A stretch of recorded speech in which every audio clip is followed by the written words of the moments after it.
Pemirsa, proyek pembangunan ruas tol Cibitung-Cilincing yang menghubungkan jalan menuju Pelabuhan Tanjung Priuk dengan kawasan industri di Jakarta, Bekasi, dan sekitarnya akan menjadi solusi terbaik untuk mengurai kemacetan.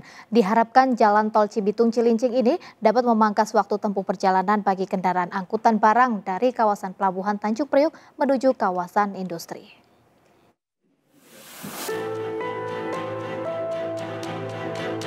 Sebagai penghubung Pelabuhan Tanjung Priuk dengan kawasan industri yang ada di kawasan Bekasi dan sekitarnya, tol Cibitung-Cilincing yang hingga kini masih dikebut pengerjaannya oleh PT Cibitung Tanjung Priuk Port Tollways diharapkan mampu memangkas waktu tempuh, khususnya bagi angkutan barang dari Pelabuhan Tanjung Priuk ke kawasan industri di Cibitung, Cikarang, dan Karawang.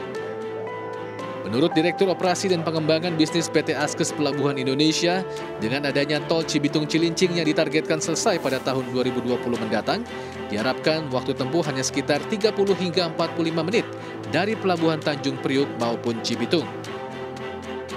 Tidak hanya itu, tol sepanjang 34 km ini juga dapat mengurangi kepadatan di sejumlah tol existing, di mana sebanyak 70% kendaraan menuju pelabuhan dari kawasan Cibitung dan sekitarnya.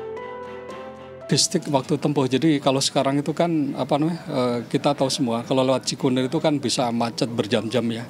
Tapi kalau misalkan nanti Cibitung Cilincing terbuka itu kira-kira 35 kilo, katakan kecepatan 60 itu sekitar 30-an kilo, 30 menit atau sampai 45 menit juga sudah bisa sampai ke pelabuhan. Hampir 70% itu barang dari Tanjung Priuk lari ke daerah industri yang ada di daerah barat sini ya. Dan hampir mungkin 80% itu lewat dengan menggunakan akses truk, dengan menggunakan alat transportasi truk modanya. Dengan sendirinya truk itu hanya bisa melewati jalan-jalan yang paling cepat bisa dipakai jalan tol.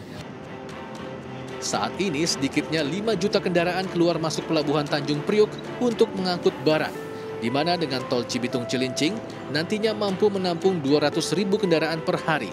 Dan juga diharapkan dapat meningkatkan pertumbuhan ekonomi bagi pelaku industri. Dari Jakarta, Ade Firmansyah, iNews melaporkan.